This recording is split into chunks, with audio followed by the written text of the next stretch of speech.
Di antara pertanyaan itu, bagaimana kalau kita sholat di tempat yang kita ragu-ragu sucinya?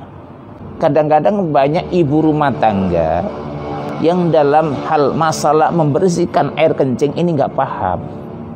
Misalnya anaknya kencing di lantai lalu dipel begitu aja.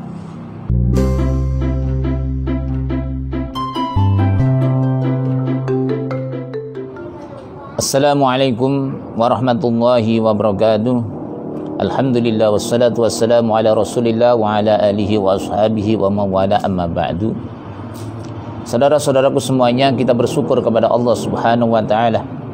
Mudah-mudahan kita termasuk orang-orang yang ahli syukur dan ditambah nikmat oleh Allah Subhanahu wa taala.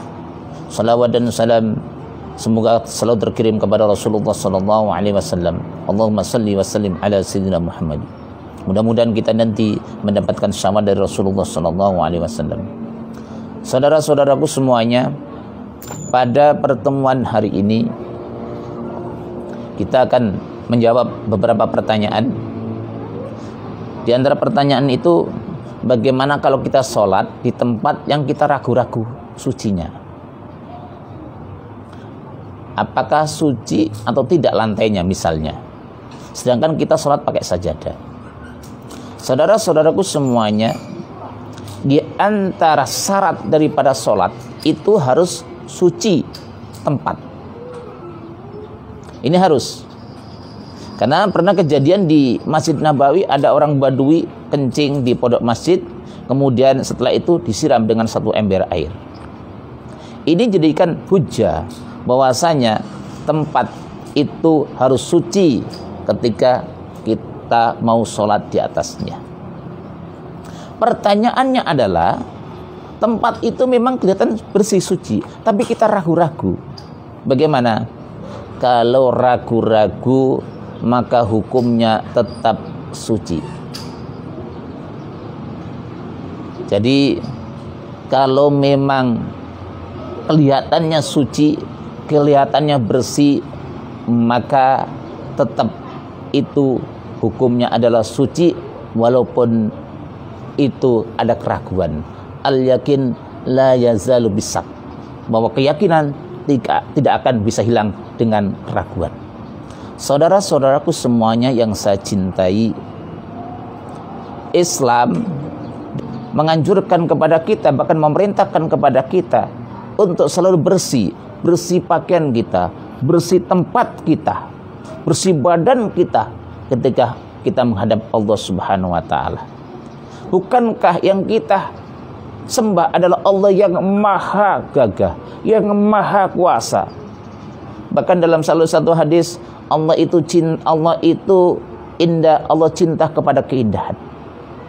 Dalam hal pakaian harus bersih, bukan hanya bersih rapi. Dalam tempat harus bersih suci, bukan hanya bersih suci, usahakan tempat juga rapi. Ini etika kita menghadap kepada Allah Subhanahu wa taala. Saudara-saudaraku semuanya yang saya cintai, memang kadang-kadang banyak ibu rumah tangga yang dalam hal masalah membersihkan air kencing ini nggak paham.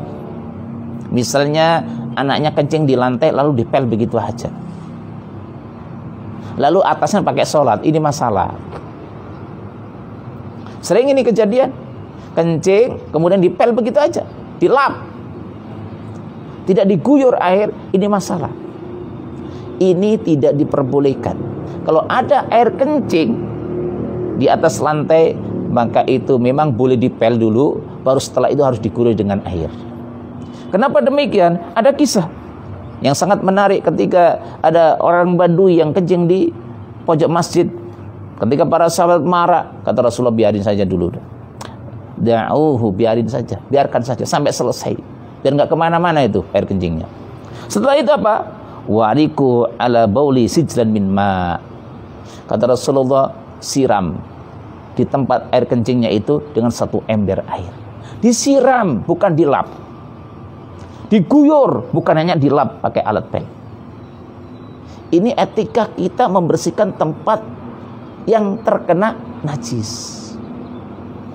Saudara-saudaraku semuanya, maka ibu-ibu rumah tangga harus paham bagaimana membersihkan daripada najis. Bagaimana supaya lantai kita terbebas dari najis? Nggak cukup dengan dilap. Ketika ada air kencing, dilap dulu memang, kemudian baru diguyur air. Jangan dilap udah selesai, enggak. Saudara-saudaraku semuanya, inilah pentingnya kita bicara dengan ilmu. Itulah pentingnya kita faham dengan agama, faham dengan fikih. Sebab kalau tempat kita mutanajis, terkena najis, kita pakai sholat, maka sholat kita tidak sah. Bagaimana kalau memang lantai itu najis, sholatnya pakai sajadah, seperti pertanyaan tadi? Itu sah sholatnya, karena kita sholat bukan di lantainya, tapi di atas sajadah. Jadi kalau memang lantai itu mutanajis, terkena najis, kita sholat pakai sajadah, dan kita sholat di atas sajadah, maka sholat kita sah. Sholat kita sah, asal kaki kita tadi tidak nempel lantai dalam kondisi basah.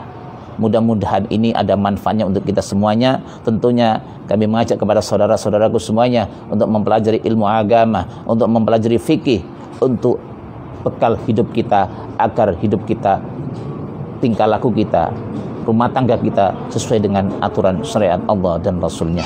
Mudah-mudahan ada manfaatnya. Usikum wa nafsi bitaqwallah. Wassalamualaikum warahmatullahi wabarakatuh.